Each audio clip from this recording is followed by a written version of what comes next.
दोस्तों, जिन वस्तुओं की हमें आवश्यकता होती है वह वस्तुएं हमें इस प्रकृति से ही प्राप्त होती हैं। फिर चाहे वह हमारा भोजन हो, कपड़े हो, आवास हो, इस प्रकृति के बिना हमारा जीवन यापन करना बहुत ही मुश्किल है। जब हमें भोजन की आवश्यकता होती है तब हम प्रकृति पर ही निर्भर रहते हैं। हमें सभी प्रकार की चीजें इस प्रकृति से ही प्राप्त होती हैं, जैसे लकड़ी, कोयला, पेट्रोल, डीजल, सोना, चांदी, विभिन्न प्रकार के खनिज तत्व। फिर जब हम बीमार होते हैं तो हम डॉक्टर के पास क्यों जाते हैं? क्या हमारा इलाज यह प्रकृति नहीं कर सकती है? हमारा इलाज यह प्रकृति बहुत ही अच्छे तरीके से कर सकती है। बस हमें सही जानकारी नहीं रहती है और हम अपने हजारों लाखों रुपए अस्पतालों में बर्बाद कर देते हैं। इसीलिए दोस्तों, आज आपको इस वीडियो में 5 ऐसे औषधि पत्तों के बारे में बताया जाएगा जिनका यदि आप 5 दिन तक लगातार प्रयोग करते हैं तो आपको जीवन में कभी कोई बीमारी नहीं होगी, और अगर आपको पहले कोई बीमारी होगी तो वह भी बिल्कुल समाप्त हो जाएगी। तो आइए जानते हैं इस कहानी के माध्यम से। बस आप इस कहानी को अंत तक अवश्य देखना, क्योंकि यह आपके स्वास्थ्य के लिए बहुत जरूरी है। एक बार एक गुरु, जो कि आयुर्वेद के बहुत बड़े ज्ञाता थे, वह अपने सभी शिष्यों को बता रहे थे कि बच्चों, एक व्यक्ति को अपना जीवन यापन करने के लिए जिन वस्तुओं की आवश्यकता होती है वह सभी की सभी वस्तुएं हमारी प्रकृति में मौजूद है। इसीलिए हमें प्रकृति से प्राप्त चीजों का इस्तेमाल करना चाहिए, क्योंकि यह हमारे लिए बहुत ही अच्छी है। और जितने भी बड़े बड़े आर्ष मुनि थे वह भी प्रकृति से प्राप्त चीजों का इस्तेमाल करते थे। फिर गुरु उन सभी से कहते हैं कि बच्चों, आयुर्वेद भी सीधा प्रकृति से जुड़ा हुआ है। हम जो वस्त्र पहनते हैं और जो घर में चीज उपयोग करते हैं वह सभी चीजें प्रकृति से जुड़ी हुई हैं, और जब तक हम प्रकृति से जुड़े हुए रहेंगे तब तक हमें कोई भी परेशानी नहीं हो सकती है। लेकिन जैसे ही हम प्रकृति से अलग होते हैं तो उसका नतीजा आपके सामने है, क्योंकि आजकल मनुष्य प्रकृति से प्राप्त चीजों का इस्तेमाल नहीं कर रहा है। इसीलिए उनके शरीर में विभिन्न प्रकार की बीमारियां घर बना रही हैं। आजकल लोगों को यह गलतफहमी है कि आयुर्वेद बहुत धीरे धीरे काम करता है, जल्दी किसी बीमारी को ठीक नहीं करता है। लेकिन ऐसा बिल्कुल नहीं है, क्योंकि जब हम अंग्रेजी दवाई खाते हैं तो हमें तुरंत राहत मिल जाती है, और लोगों को 5 मिनट में ही हर दर्द का निवारण चाहिए। लेकिन अंग्रेजी दवाइयां किसी भी बीमारी को जड़ से खत्म नहीं करती हैं, हमें सिर्फ राहत देती है, और उन दवाइयों का हमारे शरीर पर दुष्प्रभाव भी पड़ता है। और ऐसा नहीं है कि आयुर्वेद जल्द काम नहीं करता है, आयुर्वेद जल्दी काम करता है। आयुर्वेद के लिए सबसे महत्वपूर्ण बात यह है कि हमें किसी भी चीज का परहेज रखना पड़ता है, और हमारे आयुर्वेद में कहा भी गया है कि जहां दवाई काम नहीं करती वहां परहेज काम करता है। लेकिन लोग आयुर्वेद के नियमों का पालन नहीं करते हैं और फिर बाद में कहते हैं कि यह औषधि तो काम की नहीं है। लेकिन जो लोग आयुर्वेद के नियमों का पालन करते हैं, जो लोग आयुर्वेदिक औषधियों पर विश्वास रखते हैं, तो उन्हें स्वास्थ्य से जुड़ी कोई भी परेशानी नहीं होती। फिर गुरु अपने सभी शिष्यों को कहते हैं कि बच्चों, आज मैं आपको 5 ऐसे आयुर्वेदिक पत्तों के बारे में बता रहा हूं जो आपको अपने आसपास ही प्राप्त हो जाएंगे, और उनके लिए आपको कोई भी पैसा खर्च नहीं करना पड़ेगा। यह आपको बिल्कुल मुफ्त में मिलेंगे। यह 5 औषधीय पत्ते आपको हर बीमारी से दूर रखेंगे। फिर गुरु उन सभी से कहते हैं कि बच्चों, सबसे पहले औषधीय पत्ते के बारे में जानते हैं। पहला औषधीय पत्ता है अमरूद का पत्ता। यह पत्ता कहीं बीमारियों की कुदरती दवा है। अगर आप सुबह खाली पेट एक अमरूद का पत्ता खा लेते हैं तो इससे आपके शरीर में कहीं आश्चर्यजनक फायदे होंगे। अमरूद के पत्ते में ऐसे पोषक तत्व होते हैं जो शरीर को बहुत सारी बीमारियों से बचा सकते हैं। अमरूद के पत्ते खाने का पहला फायदा है, इससे आपका पाचन तंत्र मजबूत रहता है। जब आप अमरूद का एक खाली पेट सुबह सुबह खाते हैं तो इससे सुबह आपका पेट खुलकर साफ होता है, और जिनको कब्ज की समस्या रहती है वह बिल्कुल खत्म भी हो जाती है। यह हमारे छोटी आंत को स्वस्थ रखता है, जिससे जब आप भोजन करते हैं तो वह भोजन में से पोषक तत्वों को पूरी मात्रा में अवशोषित करता है और आपके पूरे शरीर में भेजती है, जिससे आपके पूरे शरीर की सेहत में सुधार होता है। यह पाचन तंत्र में से बैक्टीरिया को बाहर निकालते हैं, जिससे आपको फूड पॉइजनिंग होने का खतरा नहीं रहता है और ना ही उल्टी होती है। अगर आपके पेट में किसी भी तरह का दर्द होता है तो आपको अमरूद के पत्तों को उबालकर इसके पानी को पीना चाहिए। यह पेट में मौजूद बैक्टीरिया को मार देता है। अमरूद का पत्ता आपके शरीर में इन्फ्लेमेशन यानी अंदर की सूजन को कम करता है। फिर गुरु उनसे कहते हैं कि इन्फ्लेमेशन क्या होती है और यह हमारे शरीर को कैसे नुकसान पहुंचाती है। पहले इसके बारे में समझो। इन्फ्लेमेशन का अर्थ है शरीर में सूजन। और शरीर में सूजन कब पैदा होती है? जब शरीर पर कोई जख्म होता है, कोई चोट लग जाती है। ऐसे में आपने देखा होगा कि जब आपको कभी चोट लगती है तो उस जगह पर सूजन पैदा हो जाती है। ऐसी सूजन ठीक होने पर अपने आप ही ठीक हो जाती है और इस सूजन से शरीर को कोई भी नुकसान नहीं होता है। लेकिन एक ऐसी सूजन होती है जो लंबे समय तक शरीर में रहती है, लेकिन हमें इसके बारे में पता नहीं चलता है।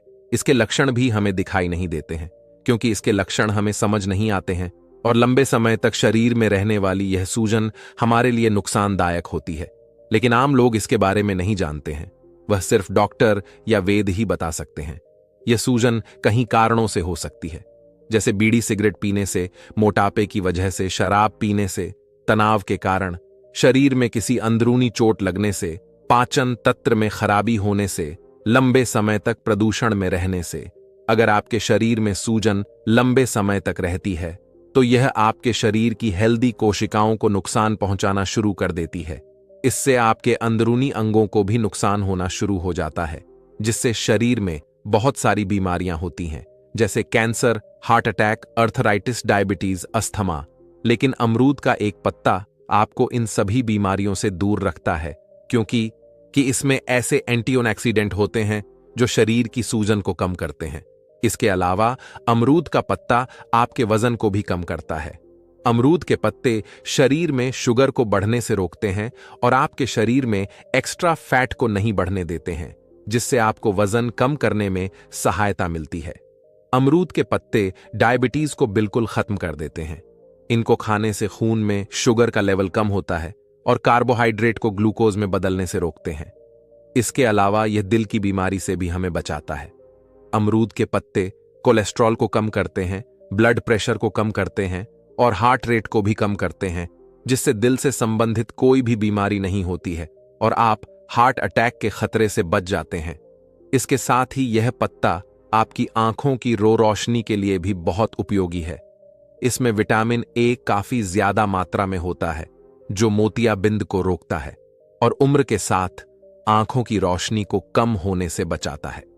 अमरूद के पत्ते में जो पोषक तत्व होते हैं वह कैंसर कोशिकाओं को बढ़ने से रोकते हैं, जिससे आपको किसी भी प्रकार का कैंसर नहीं होता है। फिर गुरु उन सभी शिष्यों को दूसरा औषधीय पत्ता बताते हुए कहते हैं कि बेटा, दूसरा पत्ता है पारिजात का पत्ता। इसे रातरानी पौधा भी कहा जाता है। इसे रातरानी इसलिए कहा जाता है क्योंकि इसके जो फूल होते हैं वह शाम के समय और रात के समय ही खिलते हैं, जिससे इसके आसपास जो है वह मीठी मट्ठी महक फैल जाती है। आयुर्वेद में इस पौधे के फूल और पत्तों का बहुत महत्व है। यदि आप इस पौधे के पत्तों का सेवन करते हैं तो इसकी पत्तियां क्षारीय होती हैं। यह हमारे शरीर के अंदर से अम्लता को खत्म करती है और यह रक्त शोधक होती है, हमारे रक्त को साफ करती है। जितनी भी हमारी त्वचा से संबंधित परेशानियां होती हैं, हार्ट अटैक से संबंधित जो परेशानियां होती हैं, मूत्र से संबंधित जो परेशानियां होती हैं, उन सबको यह पत्तियां पूरी तरह से खत्म कर देती हैं, क्योंकि यह सब परेशानियां हमारे शरीर में खून के खराब होने के कारण होती हैं और यह पत्तियां खून को पूरी की पूरी तरह साफ करती हैं। इसके अलावा इस पत्ते के बहुत सारे फायदे हैं। यदि इसके पत्ते को आप शहद के साथ मिलाकर खाते हैं तो आपकी पुरानी से पुरानी खांसी जो है वह ठीक हो जाती है। इसके साथ ही यदि आपके शरीर में गैस बनती है तो इसके फूल बहुत ही फायदेमंद है। यदि किसी का बहुत तेज पेट दर्द करता है और वह ठीक नहीं हो रहा है तो इसके फूलों के अंदर एक अक्र पाई जाती है। उसका यदि इस्तेमाल किया जाए तो कैसा भी पेट दर्द हो वह ठीक हो जाएगा। पारिजात पौधे के जो फूल होते हैं वह मधुमेह रोगियों के ग्लूकोज स्तर को नियंत्रण रखने के लिए भी अत्यधिक लाभकारी हैं। यदि किसी का खाना ठीक से पचता नहीं है तो इसके पत्तों का चूर्ण बनाकर पानी के साथ ले, जिससे यह आपके भोजन को जल्दी बचाता है। और यदि आप 3 से 4 पत्ते इसके रोज खाते हैं तो इससे आपके शरीर में कभी भी गंदगी जमा नहीं होगी। आपका पेट हर रोज अच्छे तरीके से साफ होगा। फिर गुरु उन सबको तीसरा औषधीय पत्ता बताते हुए कहते हैं कि बच्चों, तीसरा औषधीय पत्ता है शीशम का पत्ता। यदि आपके दांतों में, सिर में या फिर जोड़ों में दर्द है तो इसमें यह काफी लाभकारी होता है। यदि आपका कोलेस्ट्रॉल बढ़ गया है और आप हृदय रोग से ग्रस्त हैं तो शीशम के पत्ते का सेवन आपके लिए रामबाण साबित हो सकता है। शीशम के पत्ते का सेवन रक्त प्रवाह को बेहतर रखता है, इससे पाचन शक्ति भी मजबूत होती है। इसीलिए यदि आपको इस तरह की समस्याएं हैं तो आप शीशम के पत्ते का इस्तेमाल अवश्य करें। इसके साथ ही जो ब्रह्मचर्य का पालन करते हैं उनके लिए तो यह बहुत ही बढ़िया है। उन लोगों को तो इसे जरूर से जरूर पीना चाहिए, और जिन लोगों का पित्त बढ़ा हुआ है उन लोगों के लिए भी यह बहुत लाभकारी है। यदि किसी व्यक्ति को दस्त की परेशानी है तो इस जूस को यदि वह पी लेता है तो उसके लिए यह बहुत ही लाभदायक है। यह पेट को अंदर से साफ करता है और आपके पाचन तंत्र को अच्छा लगता है। आप इसे ऐसे भी खा सकते हैं या फिर इसके 3-4 पत्ते लेकर उसमें थोड़ा सा पानी मिलाकर उसे अच्छे से पीसकर और उसका जूस बनाकर उसे 1 गिलास में छानकर भी पी सकते हैं। फिर गुरु उन सभी को चौथा औषधीय पत्ता बताते हुए कहते हैं कि बच्चों, चौथा औषधीय पत्ता जो है वह है नीम का पत्ता। भारतीय वेदों में नीम का नाम सर्वनिव आनी रखा गया है, जिसका अर्थ होता है सभी बीमारियों को रोकने वाला नियम। हमारे स्वास्थ्य से जुड़ी हर परेशानी के लिए बहुत लाभदायक है, लेकिन खासकर हमें यह 3 फायदे पहुंचाता है। सबसे पहला फायदा है यह हमारे दांतों के लिए बहुत ही अच्छा है। यदि हम नीम की डाली से दातून करते हैं तो उससे मुंह का कैंसर कभी नहीं होता है, और यह दांतों की सड़न रोकने में भी मददगार है। नीम की पत्तियां चबाने से मुंह की सफाई होती है, जिससे मसूड़ों में होने वाले संक्रमण और दांतों की सड़न खत्म होती है। दूसरा फायदा है वह हमारे पाचन तंत्र को ठीक रखते हैं, क्योंकि नीम की तासीर जो है वह ठंडी होती है और यह एसिडिटी, सीने में जलन और पाचन की समस्या को खत्म करते हैं। नीम की पत्तियां पाचन तंत्र से हानिकारक विषाक्त पदार्थों को बाहर निकालकर पेट से जुड़ी हर समस्याओं को ठीक करती है। यदि आप नीम के हर रोज 5 पत्ते खाते हैं तो आपके पेट में जो कीड़े बनते हैं, जो बैक्टीरिया बनते हैं, वह पूरी तरह से नष्ट हो जाते हैं। नीम के पत्ते हमारे शरीर को साफ करते हैं, पेट के अंदर जो भी विष बनता है उनको बनने नहीं देते। तीसरा फायदा है कि हमें त्वचा से संबंधित कोई भी समस्या नहीं होती है, क्योंकि नीम में एंटीबैक्टीरियल गुण शरीर से हानिकारक टॉक्सिन्स को बाहर निकालते हैं। यह ब्लड को शुद्ध करते हैं और आपकी त्वचा को प्राकृतिक रूप से साफ करते हैं। नीम के पत्ते चबाने से आपकी त्वचा शुद्ध होती है और सुंदर दिखती है। इसके अलावा रोजाना नीम का पत्ता खाने से इम्यूनिटी पावर बढ़ती है, क्योंकि नीम में मौजूद एंटीबैक्टीरियल, एंटी फंगल और एंटीवायरल प्रॉपर्टीज संक्रमण फैलाने वाले बैक्टीरिया से लड़ते हैं और वायरल सर्दी खांसी से लड़ने के लिए शरीर को तैयार करते हैं। इसके साथ ही नीम के पत्ते घाव को ठीक करने में भी मदद करते हैं। नीम में एंटीसेप्टिक गुण पाया जाता है। अगर आप फोड़े और फूंसम के पत्ते, छाल और फलों को बराबर मात्रा में पीस लें और इसका पेस्ट बनाकर अपनी त्वचा पर लगाएं, इससे फोड़े, फूसिंग हैं और डायबिटीज की समस्या में भी नीम का सेवन कमाल करता है। खाली पेट रोजाना नीम की पत्तियों का सेवन करने से डायबिटीज खत्म हो जाती है। आपको रोजाना नीम की पत्तियों का सेवन नहीं करना है। आप 5 दिन में नीम की पत्तियों का सेवन करें और फिर 5 दिन का गैप देकर फिर 5 दिन बाद में सेवन करें। फिर गुरु उन सभी शिष्यों को 5वां औषधीय पत्ता बताते हुए कहते हैं कि बच्चों, 5वां औषधीय पत्ता है तुलसी का पत्ता। तुलसी के पेड़ में बहुत सारे गुण होते हैं। खाली पेट यदि तुलसी के पत्ते का सेवन किया जाए तो पेट से संबंधित सारी शिकायतें दूर हो जाती हैं। यह पाचन तंत्र को बहुत ही दुरुस्त रखता है और पेट की सूजन को भी कम करता है। और इतना ही नहीं, यदि किसी को एसिडिटी है, कब्ज है, अपच जैसी समस्याएं हैं, खट्टी डकार आती है, तो ऐसी समस्या को तुलसी का पत्ता जड़ से खत्म कर देता है। यदि आप हर रोज 3 से 4 पत्ते तुलसी के चबाते हैं तो आपकी स्किन भी धीरे धीरे ग्लो करने लगे, क्योंकि तुलसी की पत्तियों में पाए जाने वाले एंटीबैक्टीरियल और एंटीवायरल गुण होते हैं जो स्किन की गहराई तक जाकर उसकी सफाई करते हैं, जिससे पिंपल्स और खुजली जैसी समस्याएं नहीं होती हैं। अगर किसी की सांसों में बदबू आती है तो वह निश्चित रूप से इसका प्रयोग करें। इसमें जो गुण पाए जाते हैं यह मुंह के अंदर से बैक्टीरिया को खत्म कर देते हैं और दुर्गंध को कम करते हैं। तुलसी के पत्तों का नियमित रूप से सेवन करने से इम्यूनिटी सिस्टम की कार्यप्रणाली जो है वह बेहतर होती है, और जिस व्यक्ति को तनाव रहता है, चिंता रहती है, उन लोगों के लिए भी तुलसी का पत्ता बहुत ही फायदेमंद होता है। इन लोगों को हर रोज 3 से 4 पत्ते सुबह उठकर तुलसी के चबाने चाहिए। तुलसी का पत्ता हमारे पेट में पाचक रस को भी बढ़ाता है, और जब हमारे पेट में पाचक रस बढ़ता है तो हमारा पाचन तंत्र मजबूत होता है और खाना भी जल्दी पचता है। क्योंकि जब हमारे पेट में खाना पड़ा पड़ा सड़ता रहता है तो वह बहुत सारी बीमारियां पैदा करता है। क्योंकि खाना सड़ने से हमारे पेट में विष बनना शुरू हो जाता है, तो उससे बहुत सारी बीमारियां होती हैं। इसीलिए यदि आप रोजाना 3 से 4 पत्ते तुलसी के खाते हैं तो यह हमारे पाचन तंत्र को अच्छा रखता है और पेट को भी अंदर से साफ रखता है और त्वचा को भी अच्छा लगता है। इसीलिए हमारे शरीर के लिए तुलसी का पत्ता बहुत ही फायदेमंद है। और जिस व्यक्ति का बिगड़ा हुआ है, जिसको खांसी रहती है, सीने में भारीपन रहता है, जल्दी सर्दी हो जाती है, जुकाम हो जाती है, तो उनके लिए भी तुलसी का पत्ता बहुत ही फायदेमंद है। फिर गुरु उन सभी शिष्यों से कहते हैं कि बच्चों, ऐसा नहीं है कि आप कोई समस्या होने पर ही इनका सेवन करें। आप इनका इस्तेमाल हर रोज कर सकते हैं। यह आपके शरीर को कोई नुकसान नहीं पहुंचाएंगे, बल्कि यह आपके शरीर को बहुत सारे फायदे पहुंचाएंगे और हमारे शरीर में किसी भी बीमारी को आने नहीं देंगे। क्योंकि अगर हम बीमारी को आने से पहले ही बीमारी की रोकथाम कर लेते हैं तो इससे अच्छा हमारे लिए और क्या हो सकता है। और यह 5 औषधीय पत्ते आपको हर बीमारी से दूर रखेंगे। इतना कहकर फिर गुरुदेव मौन हो गए, और अब उन शिष्यों को भी गुरु की सारी बातें समझ आ चुकी थीं। फिर सभी शिष्यों ने गुरुदेव को प्रणाम किया और वहां से चले गए। तो दोस्तों, उम्मीद करता हूं आपको इस कहानी से जरूर बहुत कुछ सीखने को मिला होगा।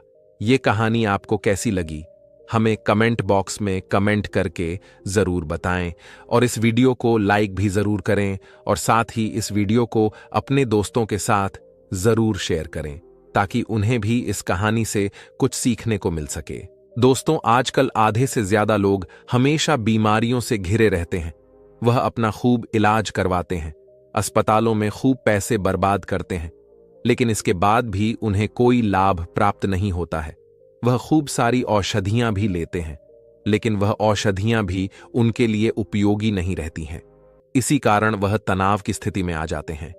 उन्हें समझ ही नहीं आता है कि वह अब करें क्या।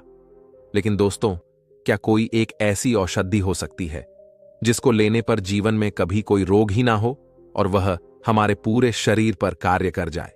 तो दोस्तों, मैं आपको बता दूं कि ऐसी कोई भी औषधि नहीं हो सकती जिसको लेने पर आपके शरीर से हर रोग, हर बीमारी दूर हो जाए, हमें हर बीमारी से बचा ले। ऐसी कोई औषधि नहीं बनी है। लेकिन दोस्तों, एक ऐसा तरीका है, एक ऐसा उपाय है जिससे हम जीवन भर हर बीमारी से दूर रह सकते हैं, उस बीमारी से बच सकते हैं। यह एक ऐसा उपाय है जो आपको हर एक समस्या, हर एक बीमारी से बचा सकता है। इसीलिए दोस्तों, आज की इस कहानी में मैं आपको एक ऐसा तरीका बताऊंगा जिसे अगर आप अपना लेते हैं तो आप जीवन भर बीमार नहीं होंगे और आपको कोई भी बीमारी छू भी नहीं पाएगी। आपको जीवन में कभी भी शारीरिक और मानसिक रूप से कोई समस्या नहीं होगी। इसीलिए इस कहानी को आपको अंत तक जरूर सुनना है और समझना है। इस कहानी में बता गए उपाय से आपकी उम्र थम जाएगी, आपको कोई बीमारी भी नहीं होगी। तो चलिए कहानी शुरू करते हैं। एक बार एक युवक जो कि अपनी बीमारी से बहुत ज्यादा परेशान था, उसने अपनी बीमारी का इलाज बहुत सारी जगहों पर करवाया, लेकिन उसकी बीमारी खत्म होने का नाम नहीं ले रही थी। एक दिन उसने एक गुरु के बारे में सुना जो कि आयुर्वेद के बहुत बड़े झांता थे। उनकी प्रसिद्धि दूर दूर तक फैली हुई थी। उन गुरु के बारे में मैं सुनकर वह युवक भी उन गुरु के पास गया और उनसे जाकर बोला कि गुरुदेव, मैंने आपके बारे में बहुत सुना है, आप सभी की बीमारियों का इलाज करते हैं, तो कृपया करके मुझे भी कोई एक ऐसी औष बता दीजिए जिससे कि मेरे सारे के सारे रोग दूर हो जाए, क्योंकि मैं अपनी इन शारीरिक समस्याओं से, इन रोगों से बहुत परेशान हो चुका हूं। उस युवक की पूरी बात को ध्यान से सुनने के बाद उन गुरु ने कहा कि बेटा, ऐसी तो कोई औषधि नहीं है जिसे लेने से तुम्हारे सारे रोग समाप्त हो जाएंगे, लेकिन हां, एक ऐसा उपाय अवश्य है जिसको अगर तुम अपने जीवन में अपना लेते हो तो तुम्हें भविष्य में कभी कोई रोग नहीं होगा और तुम्हारे शरीर में जितने भी रोग हैं, जितनी भी समस्याएं हैं, वह सारी की सारी समाप्त हो जाएंगी। गुरु की बात सुनकर वह युवक खुशी से बोला, तो गुरुदेव, आप मुझे वह उपाय बताइए, मैं अपने जीवन में उन्हें जरूर अपनाऊंगा। फिर गुरु उस युवक से कहते हैं कि बेटा, अब तुम मेरी बात को ध्यान ध्यान से सुनो। जो मैं उपाय तुम्हें बता रहा हूं वह उपाय है अपने शरीर की प्रकृति को समझना, क्योंकि अगर तुमने अपने शरीर की प्रकृति को समझ लिया तो तुम्हें जीवन में कभी कोई बीमारी नहीं होगी। तो सबसे पहले तुम्हें अपने शरीर की प्रकृति को समझना है। बेटा, आयुर्वेद के अनुसार हमारा शरीर 5 तत्वों से मिलकर बना है, जो है जल, पृथ्वी, आकाश, अग्नि और वायु। इन 5 तत्वों को पंच महाभूत के नाम से भी जाना जाता है और यही पंच महाभूत हमारे शरीर की सूक्ष्म ऊर्जा के स्रोत हैं। हमारे धार्मिक ग्रंथों में भी इन पंच महाभूतों का काफी महत्व है, क्योंकि हमारे ब्रह्मांड की उत्पत्ति इन्हीं चीजों के मेल से हुई है और इन्हीं के मेल से हमारे शरीर की उत्पत्ति हुई है। यह 5 महाभूत हमारे शरीर में आपस में तालमेल बनाकर रहते हैं और शरीर को स्वस्थ बनाए रखते हैं। इन्हीं पंच महाभूतों के मेल से दोषों का जन्म होता है और वह 3 दोष है, वात, पित्त और कफ। यह हमारे शरीर के कामकाज और व्यवहार में एक महत्वपूर्ण भूमिका निभाते हैं। जब शरीर में इन 3 दोषों का संतुलन बिगड़ता है तो शरीर में रोग पैदा होते हैं। आयुर्वेद के अनुसार इन तीनों दोषों के आधार पर ही किसी व्यक्ति के शरीर की प्रकृति निर्धारित होती है। हर एक व्यक्ति के शरीर की प्रकृति अलग अलग होती है। किसी का शरीर वात प्रकृति का होता है, किसी का पित्त और किसी का कफ प्रवृत्ति का होता है। आपके शरीर में जो दोष अधिक होता है उसी के अनुसार आपके शरीर की प्रकृति निर्धारित होती है। वात दोष वायु व आकाश से बनता है, पित्त दोष अग्नि व जल से बनता है और कफ दोष पृथ्वी व जल से बनता है। बेटा, इन तीनों दोषों के बढ़ने से ही हमारे शरीर में बीमारियां बढ़ती हैं। इसके बाद गुरु बोलते हैं कि ध्यान से सुनो बेटा, आज मैं तुम्हें यह बताऊंगा कि हम अपने पूरे स्वास्थ्य को कैसे ठीक रख सकते हैं और शरीर की हर भयानक बीमारी से बच सकते हैं। और यह तरीका है अपने शरीर की प्रकृति को समझना, अपने शरीर की प्रकृति को हमेशा संतुलित रखना। इससे आपका बल भी बढ़ेगा और आपका सौंदर्य भी बढ़ेगा। हर प्रकार से आपको इससे लाभ प्राप्त होगा। और इसके लिए आपको करना क्या है? इसके लिए आपको वात, पित्त, कफ इन तीनों सिद्धांतों को अच्छे से समझना होगा। फिर गुरु उस व्यक्ति से कहते हैं कि पहले सिद्धांत में आप यह सम कि हमारे शरीर की प्रकृति कैसी होती है और उस प्रकृति के लक्षण क्या होते हैं, अगर वह असंतुलित हो जाए तो उसे संतुलित कैसे करें। फिर वह गुरु बोलते हैं कि सबसे पहले मैं तुम्हें वात प्रकृति के बारे में बताता हूं। वात प्रकृति की स्थिति में आपके बालों पर, आपकी आंखों पर, आपकी त्वचा पर प्रभाव पड़ता है। आपके बाल रूखे रूखे होना शुरू हो जाते हैं और झड़ने लगते हैं। और जब आपके बाल झड़ने लगते हैं तो आप उसके लिए कई प्रकार के तेलों का प्रयोग करते हैं, विभिन्न प्रकार की औषधियों का प्रयोग करते हैं, लेकिन तब भी लाभ प्राप्त नहीं होता है। ऐसी स्थिति में आपको समझ लेना है कि आपका वात बिगड़ा हुआ है। इसके अलावा वात रोग में आपकी आंखों की रोशनी कम होने लगती है, आपकी त्वचा रूखी रूखी होना शुरू हो जाती है और त्वचा और चेहरे पर झुर्रियां पड़ने लगती है। और यह सभी जो हैं वह वात प्रभाव के कारण है। तो अगर आपके साथ ऐसा हो रहा है तो आप समझे कि यह वात का प्रभाव है। आपके शरीर में वात बढ़ा हुआ है। अगर आपको जोड़ों में दर्द है, कमर में अकारण ही दर्द होता है, तो यह सब वात के प्रभाव के कारण ही हो रहा है। वात के प्रभाव में लोगों को भूख अच्छी नहीं लगती है, सामान्य सी लगती है, ना ज्यादा लगती है ना कम लगती है। लेकिन इन लोगों को गैस की समस्या, पेट फूलने की समस्या का अनुभव होता है और खट्टी खट्टी डकार आती है और शरीर में अधोमार्ग से वायु का निष्कर्ष होता है। इस प्रकार की स्थिति को बनती है और साथ ही साथ कॉन्स्टिपेशन यानी कब्ज की शिकायत रहती है, क्योंकि मल को वह सुखा है। वात का जो मुख्य स्थान होता है वह आपकी आंतें होती है और यह यहां पर आपके मल को सुखाकर कॉन्स्टिपेशन की समस्या खड़ी करती है, तो आपको बार बार इससे कब्ज की समस्या रहती है, मल ठीक से निष्कासित नहीं होता है, तो आप यह समझ लेना कि आपके शरीर में वात बहुत बुरी तरह बिगड़ चुका है। गुरु की ऐसी बातें सुन वह व्यक्ति बोला कि गुरुदेव, आपने ठीक कहा, यह जो आपने सभी प्रकार के लक्षण बताए हैं, उनमें से कहीं लक्षणों से मैं बुरी तरह झूम रहा हूं, मुझे बुरी तरह वह अपने अंदर अपने भीतर दिखाई दे रहे हैं। इसके बाद गुरु उस युवक से बोलते हैं कि बेटा, अब तुम मन की स्थिति के बारे में समझो, क्योंकि वात के प्रभाव की स्थिति में मन चंचल रहता है, एक जगह पर ठहरता नहीं है, मन बार बार अलग अलग स्थानों पर भटकता रहता है। अगर आप ध्यान का अभ्यास करते हैं और अपने काम में एकाग्र रहने की कोशिश करते हैं तो कोशिश करना मुश्किल होगा, ध्यान बहुत ज्यादा भटके, यह बात का प्रभाव होता है। फिर गुरुदेव उस व्यक्ति से बोलते हैं, अब मैं तुम्हें यह बताता हूं कि अगर आपके शरीर में वाद बिगड़ जाता है, वाद प्रभाव बढ़ता है, तो आप किन चीजों का प्रयोग करें ताकि वह संतुलित हो सके। तो आपको मुख्य रूप से बासी भोजन और भारी भोजन कभी नहीं करना है। जब आप ज्यादा मात्रा में भोजन कर लेते हैं तो आपके पेट पर दबाव पड़ता है और फिर वह भोजन आपके पेट में सड़ता रहता है, तो वहां पर वात बनना शुरू हो जाता है और जो आपकी पाचन शक्ति है वह भी मध्यम हो जाती है, वह भी तेजी से काम नहीं कर पाती है। ऐसा नहीं होता है कि वह कुछ भी पचा लेगी, तो आपको भारी भोजन नहीं करना है, ग्रह भोजन नहीं करना है, हल्का सुपाच्य और संतुलित भोजन ही करना है। अब मैं तुम्हें बताता हूं कि वात को खत्म कैसे किया जा सकता है। इसमें आपको गाय के देसी घी का प्रयोग करना है। जब आप गाय के देसी घी का प्रयोग करते हैं तो इससे आपके वात का प्रभाव कम होता है और साथ ही साथ आप तिल के तेल का प्रयोग भी कर सकते हैं। तिल के तेल का प्रयोग आप भोजन में कर सकते हैं। तिल के तेल की आप शरीर में मालिश कर सकते हैं। जब आप इससे शरीर पर मालिश करेंगे तो यह आपके लिए अत्यंत लाभकारी होगा और आप तिल के तेल को रात्रि में सोने से पहले 1 चम्मच की मां में ले सकते हैं। यह कब्ज के लिए बहुत अच्छा है और आपके वात के प्रभाव को शांत रखने के लिए बहुत ही अच्छा है। इसके साथ ही आपको व्यायाम करना है, लेकिन व्यायाम आपको कितना करना है, तो आपको बहुत ज्यादा व्यायाम नहीं करना है। अगर आप हल्का हल्का व्यायाम करते हैं तो यह आपके लिए बहुत लाभदायक होगा। इसके बाद गुरु उस युवक को पित्त के प्रभाव के बारे में बताते हुए कहते हैं कि बेटा, अगर आपके शरीर में पित्त के लक्षण हो तो उसे कैसे संतुलित करें। अगर आपके शरीर में पित्त बढ़ा हुआ रहेगा तो उसके कुछ लक्षण आपको नजर आएंगे, जैसे कि बाल असमय ही सफेद होने लगे होंगे।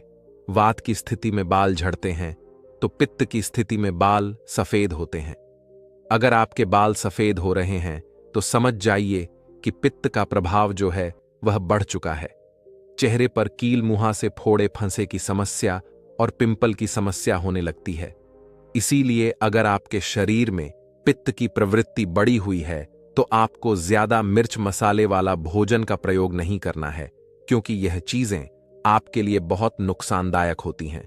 आपको जंक फूड, फास्ट फूड, इन सभी चीजों को बिल्कुल नहीं खाना है। आपको इन सब चीजों को बिल्कुल त्याग देना है, क्योंकि इन सब से एसिड बनता है, आपको खट्टी डकार आती है, कब्ज की समस्या आपको ज्यादा बढ़ सकती है। शरीर में पित्त ज्यादा बढ़ा हुआ रहता है तो आपका पाचन तंत्र खराब हो जाता है।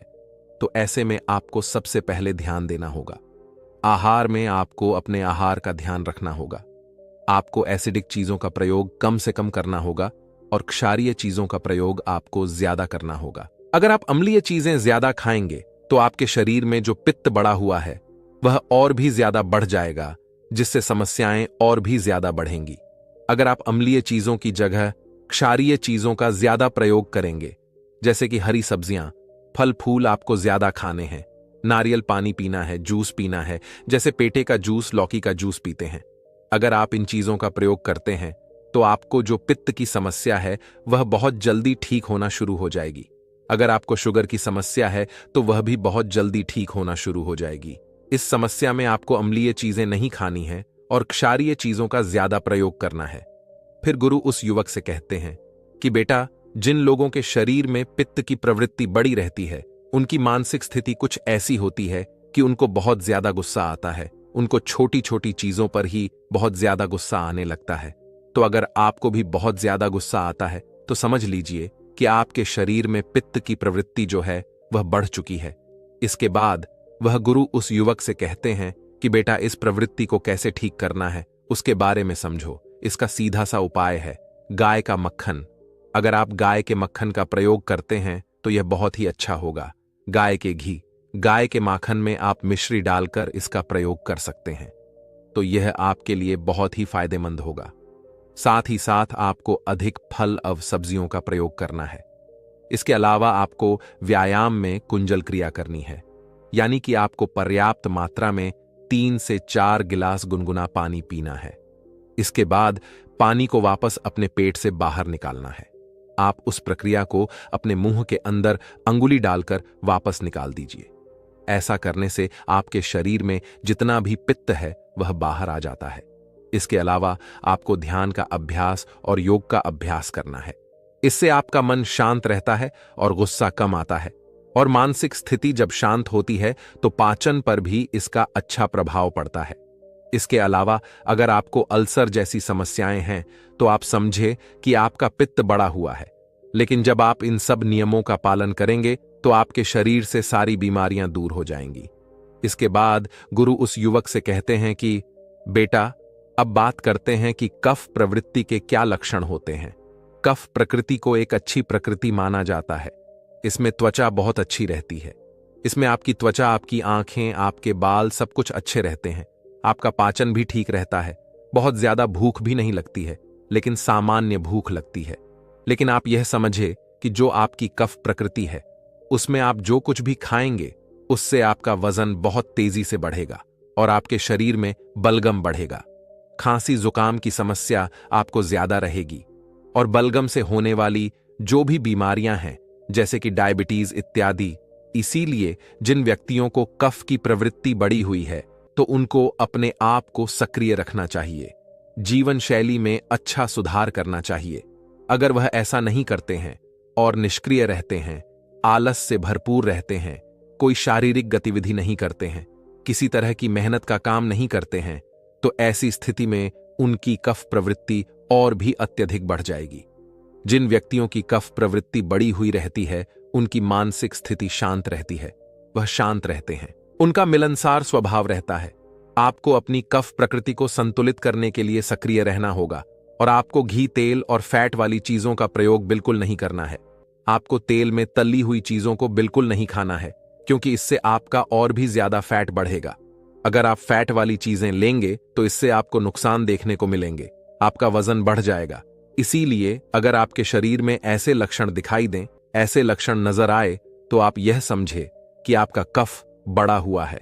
इसे ठीक करने के लिए आपको सोंठ, इलायची, हल्दी और दालचीनी का प्रयोग करना है।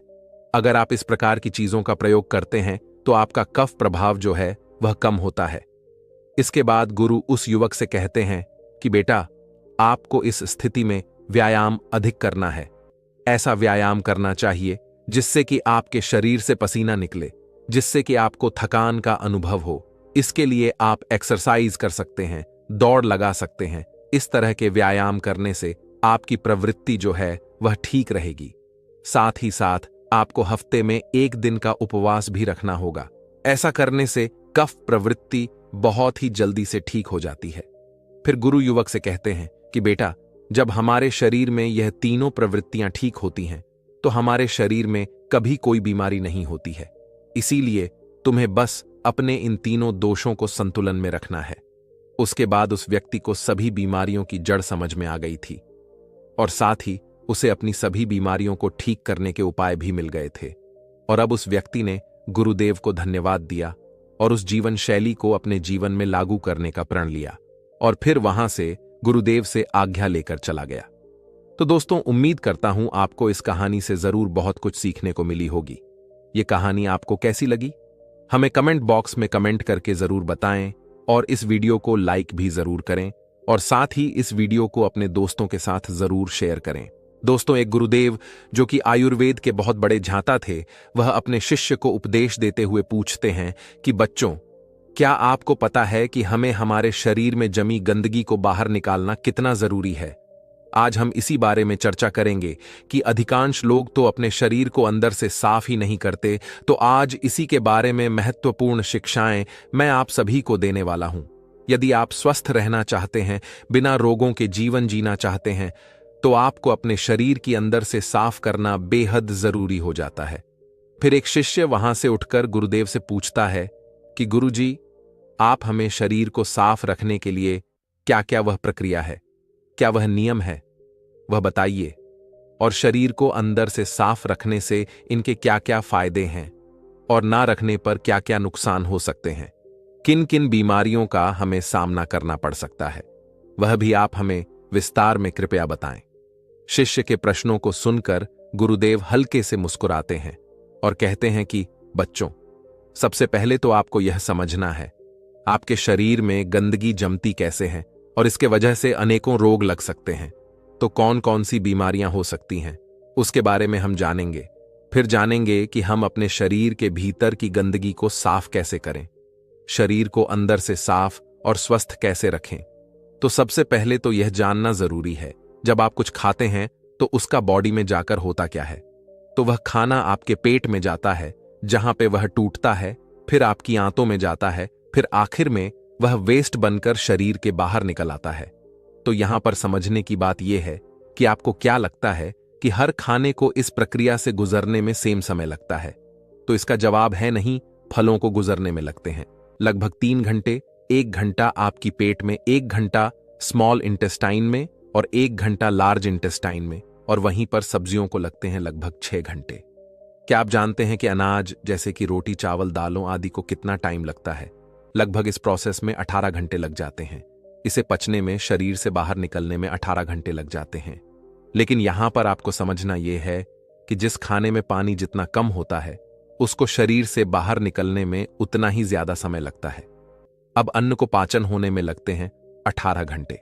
लेकिन हम में से अधिकांश लोग तो दिन में 3-3 बार, 4-4 बार अन्न खा रहे हैं। इसका मतलब पहले वाला अन्न हमारे शरीर में पचा नहीं, बाहर निकला नहीं, उस पर हम और अन्न डाल दिए, और फिर प्राकृतिक रूप से पहले वाला खाना जो है वह हमारे शरीर से बखार के रूप में नहीं निकल पाता। अंदर ही अंदर वह सड़ने लगता है, उसमें वायरस, फंगस और कीड़े पैदा होने लगता है। आपने शायद लोगों के पेट में कीड़े मिलने वाली कहावत तो सुनी ही होगी। आप सभी के पेट से कभी ना कभी कीड़े निकले ही होंगे, और यह कीड़े इसी वजह से जन्म लेता है कि पेट में पड़ा पड़ा खाना सड़ रहा है और हम लगातार शरीर में अन्न लेते रहते हैं। इसी की वजह से जब हमारे शरीर में अपचन होती है, कीड़े काटते हैं, तब हम की मारने वाला वह दवाई ले लेते हैं, वह चाली की टैबलेट ले लेते हैं, जिससे पेट के सारे कीड़े बाहर आ जाएं। ऐसा करते हैं, हमको पता ही होगा पेट में कीड़े होते हैं, तो ऐसा तो नहीं कि हमने कीड़े खाए।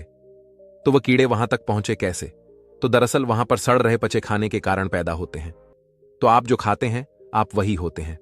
क्या पता जो बर्गर आपने 1 साल पहले खाए हैं या 6 महीने पहले खाए हैं, वह आपके पेट में अब अभी भी पड़ा पड़ा सड़ रहे हो। वह खाने जैसे ब्रेड, चीज, नमकीन, स्नैक्स, बिस्किट्स, चाय, चाउमीन, मोमो, कॉफी या फिर वव, हर चीज जो हमें प्रकृति से सीधा सीधा नहीं मिलती, उसे बचाना, बाहर निकालना बॉडी के लिए बहुत मुश्किल होता है। वह हमारे इंटेस्टाइन की दीवारों पर, वह हमारी आंतों की दीवारों पर चिपक जाता है और एक मोटी परत बना लेता है। भीतर से हमारी आंत कुछ इस प्रकार की दिखती है, उसमें लाख छोटे छोटे उंगलियों जैसे उभार होते हैं, जिसे हम भिला कहते हैं। इन आंतों पर जो भी लगा होता है उनको यह भिला सोच लेता है और हमारे खून में भेज देते हैं, और खून के जरिए वह हमारे शरीर के हर अंग में पहुंच जाता है। अब अगर आंतों की दीवार में गंदगी की जमी होगी तो जाहिर सी बात है कि लाए उस गंदक की को ही सोख। फिर यह गंदगी की अवशोषित होकर खून में मिलकर शरीर के अलग अलग अंगों में पहुंच के उन अंग के काम को डिस्टर्ब करती है, और उसी को हम कह देते हैं बीमारी। अगर यह गंदगी हमारे स्किन में जम जाती है, अगर यह गंदगी की हमारी त्वचा में जम जाती है, तो हम उसे कह देते हैं मुहासे, एक्जिमा, सोरायसिस, पिंपल, दाग, धब्बे, खुजली। अगर यह स्टोन बनकर किडनी या ब्लैडर में जम जाती है तो हम इसे कह देते हैं पत्थरी। ऐसे ही मोटापा, अगर आपको वजन कम करना है तो आपको पहले तो अपने अंदर से गंदगी की को निकालना होगा। अगर यह गंदगी की खून को भारी कर देती है और हृदय को पंप करने में दिक्कत देती है, ज्यादा बल लगाना पड़ता है तो हम इसे कह देते हैं हाई ब्लड प्रेशर। अगर यह ओवरीज में गांठ या सिस्ट बनकर जम जाती है तो हम इसे कह देते हैं पीसीओडी, मेंस्ट्रुअल डिसऑर्डर। अगर यह इंटेस्टाइन में जम जाता है तो हम इसे कह देते हैं कब्ज। कब्ज सभी बीमारियों की जड़ है। अगर यह हमारे श्वास नली में जम जाती है तब हम इसे कह देते हैं अस्थमा। अगर यह हमारी धमनी में जम जाती है तो हम इसे कह देते हैं कोलेस्ट्रॉल। आज यह सब बीमारियां लोगों में उभर कर बाहर आ रही हैं। लोग दिन प्रतिदिन बीमार पड़ते जा रहे हैं। यह खतरनाक बीमारी बनकर बाहर आ सकती है, जैसे कि ट्यूमर या कैंसर सेल, और यह सब इसी के वजह से देखने को मिलते हैं। तो जब आप अपने शरीर के अंदर से, तो यह सभी बीमारियां, यह सभी लक्षण अपने आप ठीक हो जाएंगे, क्योंकि जो शरीर अंदर से साफ है उसमें कोई बीमारी हो ही नहीं सकती। हमारी यह मानव शरीर प्रकृति के एक बहुत बड़ा उपहार है। थोड़ी दिनों बाद हम इस प्रकृति में ही मरकर मिल जाएंगे, लेकिन जितने वक्त के लिए हम इस धरती पर है, स्वस्थ जीवन जीना यह हमारे उत्तरदायित्व है। यह हमारी जिम्मेवारी है कि हम स्वस्थ रहे, निरोग रहे, पृष्ठ रहे, कि हमें कोई रोग ना लगे। यह हमारी मां प्रकृति के प्रति उत्तरदायित्व है, हमारी खुद की जिम्मेवारी है। तो जब तक के लिए यह हमारा शरीर है, हमारा कर्तव्य बनता है कि हम इसे साफ रखें, बहुत सारे स्वस्थ और क्षमता के साथ। मान लीजिए एक गाड़ी है जो पेट्रोल से चलती है, तो उसमें आप अगर डीजल डाल देंगे तो क्या चलेगी? तो अगर उसे आपको चलाना है तो पहले उसमें से आपको डीजल निकालना पड़ेगा और फिर पेट्रोल डालना होगा। ठीक इसी प्रकार आपके शरीर के साथ भी है। हमारा शरीर बनी जो थी साग सब्जी फल फूल प्रकृति से आने वाले, सीधे सीधे वस्तुओं पर, प्रकृति से आने वाली सीधे सीधे चीजों पर, प्रकृति से आने वाली सीधे सीधे खाद्य पदार्थों पर। लेकिन हम क्या खा रहे हैं? Idli, dosa, burger, chow mein, biscuits, चाय कॉफी पैकेट, बंद, इतने सारे खाद्य पदार्थ। तो ये हमारा जो शरीर है वह कैसे चलेगा? तो पहली चरण है गंदगी को शरीर से बाहर निकालना, और दूसरी चरण में सही खाना शरीर के अंदर डालना। तो इसको ध्यान से सुने। पहले आपको क्या करना है? पहली चीज जो आप सभी को शुरू करनी है वह है 16 घंटे उपवास। अब यह उपवास का नाम सुनकर आप डर मत जाना।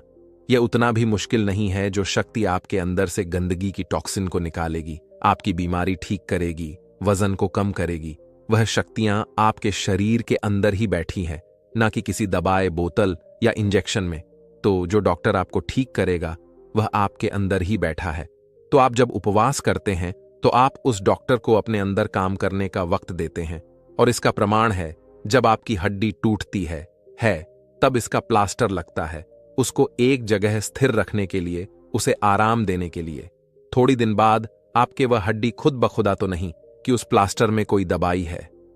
तो वह कौन सी शक्ति है जो इस हड्डी को जोड़ती है? वह है आपकी प्राण शक्ति, यानी कि आपकी हीलिंग पावर, या फिर आप इसे इम्यूनिटी पावर बोल सकते हो।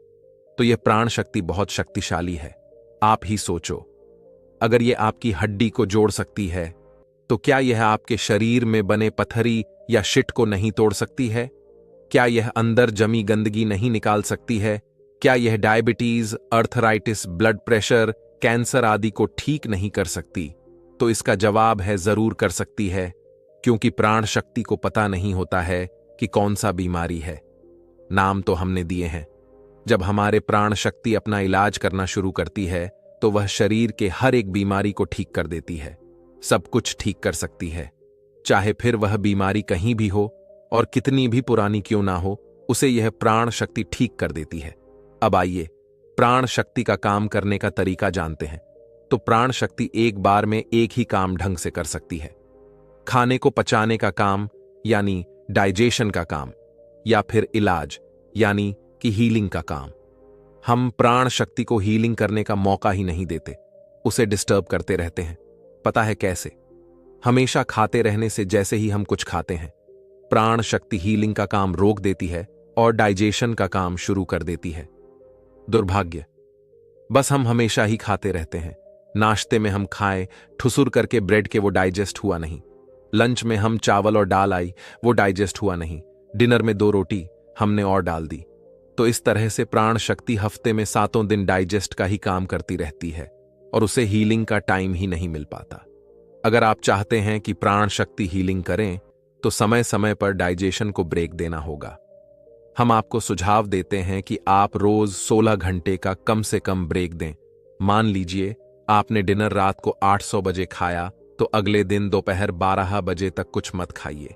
12 बजे आप अपने दिन का पहला सॉलिड भोजन लीजिए तो आप दिन में इस प्रकार 16 घंटे उपवास कर रहे हैं और 8 घंटे के अंदर अंदर खा रहे हैं, तो इसको कहते हैं 16 घंटे का उपवास। तो दोपहर 12 बजे से पहले आप जूस ले सकते हैं। आप पानी, नारियल पानी या कोई भी सब्जी का जूस ले सकते हैं, लेकिन फ्रूट जूस, चाय, कॉफी या दूध बिल्कुल नहीं लेना है। अब यह सुनने में जितना मुश्किल लगता है उतना है नहीं, क्योंकि 16 में से ज्यादातर समय तो आप सो ही रहे होंगे। आजकल हमें फास्टिंग के नाम से ही कुछ अजीब ख्याल आने लगते हैं। हम सोचते हैं अरे भाई इतना भूखा रहेंगे तो बीमार ही पड़ जाएंगे, लेकिन ऐसा नहीं है। प्रकृति ने हमारे शरीर को टाइम टाइम पर उपवास करने के लिए ही बनाया है। हमारे पूर्वजों के पास सुपरमार्केट फ्रिज नहीं हुआ करती थी। पूरे साल उन्हें खाना भी उपलब्ध नहीं हुआ करता था। इस दौरान कभी कभी उन्हें खाने को कुछ भी नहीं मिलता था और वह बिना खाए रहते थे, क्योंकि हमारा शरीर समय समय में फास्टिंग के लिए अनुकूल है, उपवास के लिए उचित है। असमंजस तो यह है कि हम दिन में दिन भर खाते ही रहते हैं। आपको दिन में कौन से 16 घंटे उपवास करने हैं वह आपकी मर्जी हो सकता है कि आपको दोपहर 12 बजे तक कुछ मत खाना आपके लिए मुश्किल हो, लेकिन आपको दिन का आखिरी भोजन शाम 6:52 बजे खाने में कोई प्रॉब्लम ना हो। ऐसे में आप शाम 6:52 बजे से लेकर अगले दिन 10 बजे तक उपवास रख सकते हैं। अगर आप कोई जॉब करते हैं तो कम से कम इतना करिए कि अगले दिन दोपहर 1 बजे तक कुछ सॉलिड खाना ना खाए। ऐसे ही रोज 16 घंटे का उपवास के द्वारा हमारे प्राण शक्ति को थोड़ी हीलिंग का टाइम मिल जाता है। अगर आपको 16 घंटे बहुत ज्यादा लगते हैं, कोई बात नहीं, आप 14 घंटे का उपवास से शुरुआत कीजिए और धीरे धीरे उससे बढ़ाकर 16 घंटे पर ले जाइए। 12 घंटे उपवास तो शायद आप अभी भी कर रहे होंगे। मान लीजिए आपने रात के भोजन 8 बजे खाया और अगला भोजन अगले दोपहर 12 बजे खाया। आपका डिनर हल्का है तो यह करीब 6 घंटे में डाइजेस्ट हो जाएगा। तो रात 8 बजे से लेकर सुबह 2 बजे तक आपके डाइजेशन पीरियड चल रहे हैं, यानी कि भोजन पचाने के घंटे जैसे ही भोजन पच जाता है, प्राण शक्ति क्या शुरू कर देती है? इलाज का काम, यानी कि हीलिंग, यानी कि 10 घंटे आपके हीलिंग आवर्स होंगे। इस दौरान आपकी प्राण शक्ति टिश्यूज को रिपेयर करती है, स्किन से पुराने दाग धब्बे को दूर करती है, डेड सेल को बदलती है, स्टोन यानी कि पत्थरी को निकालती है, फैट को घटा है, सिस्ट फाइब्राइजर कर हार्मोन को निकालती है, आंतों में जमी सभी गंधक को हटाती है, एल्विस में से म्यूकस को साफ करती है, धमनी में से कोलेस्ट्रॉल को निकालती है। हराहरी में कहा जाए तो उपवास के दौरान आपके प्राण शक्ति शरीर के हर अंग में जाकर वहां पर टॉक्सिन्स, गंदगी या बेकार वस्तुओं को उठाकर मलमूत्र, पसीना और श्वास के जरिए बाहर फेंक है। इस प्रकार शरीर को डिटॉक्स करती है। एक बात का ध्यान रखिएगा, आपका शाम का भोजन हल्का होना चाहिए। हमारा सुझाव में यही है कि आप रात को सैलेड या सूप खाएं जो कि आसानी से पच जाए। अगर आप कुछ भारी भरकम खाते हैं, भारी अनाज ले लेते हैं जिससे कि रोटी, चावल या दाल, तो उसको बचने में अधिक समय लग जाएगा और जो हमारे अंदर है प्राण शक्ति, उसको हीलिंग ओवर्स नहीं मिलेंगे, शरीर को इलाज करने के समय नहीं मिलेंगे। हम आपको यह भोजन नियम सुझाव करते हैं। सुबह उठने के थोड़ी देर बाद जूस लीजिए, जैसे कि नारियल पानी या सबसे अच्छा सफेद पेठे का जूस। यह नहीं हो तो किसी सब्जी का जूस पी लें। फिर 2 घंटे के बाद नाश्ते में एक बड़ी प्लेट में किसी भी मौसम के फल लीजिए। फिर लंच में, दोपहर के खाना में आप अन्न ले सकते, किसी भी सब्जी या सात्विक रोटी ले सकते हैं।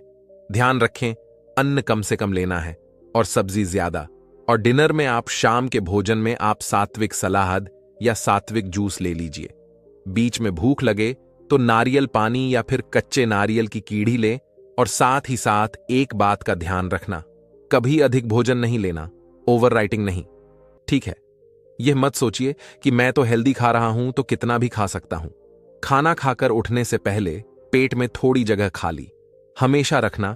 आपकी बीमारी कितनी जल्दी ठीक होती है यह इस पर निर्भर करता है कि आप बॉडी को कितने हीलिंग आवर्स देते हो। अगर आप रोज 16 घंटे उपवास कर रहे हैं तो इस हिसाब से हफ्ते में आपने दे दिए 112 घंटे, 1 महीने में आपने करीब दे दिया 450 हीलिंग आवर्स, 3 महीने में 1500 हीलिंग आवर्स और 1500 हीलिंग आवर्स में सभी बीमारियां, diabetes, cholesterol, PCOD, stone, high blood pressure आदि सभी जड़ से ठीक हो सकती है। अगर आपकी जज कम है तो इससे भी ज्यादा कम समय लगेगा। बस बैलेंस डाइट को, सात्विक भोजन को पालन करना मत भूलिए। उपवास भी उतनी ही जरूरी है जितना कि खाना खाना जरूरी है। और आपको जानकर हैरानी होगा, यह एकदम चौंकाने वाला बात है। और आपको जानकर हैरानी होगा, यह एकदम चौंका देने वाला चीज है कि हमें दुनिया के हर धर्म में उपवास करना सिखाते हैं, चाहे वह एकादशी हो, रोजा हो या गुड फ्राइडे हो। और यहां तक कि आयुर्वेद में भी लिखा है, उपवास के नियमों को पालन करना चाहिए। जब आपको दोपहर तक खाने के बारे में नहीं सोचना पड़ता है तो आप पहले से ज्यादा कार्यशील होते, प्रोडक्टिव होते हैं। आप दिन में पहले से ज्यादा काम निकाल पाते हैं क्योंकि आपको हर समय खाने के बारे में नहीं सोचना पड़ता है। और आखिर में गुरु कहते हैं कि अब आप तो समझ ही गए होंगे कि हमारे शरीर को साफ करने के लिए अपनी गंदगी को बाहर निकालना कितना जरूरी है। और यह शिक्षाएं घर घर में पहुंचने चाहिए। लोग जागृत होंगे तभी स्वस्थ रहेंगे। तो दोस्तों, उम्मीद करता हूं आपको इस कहानी से जरूर बहुत कुछ सीखने को मिला होगा। यह कहानी आपको कैसी लगी हमें कमेंट बॉक्स में कमेंट करके जरूर बताएं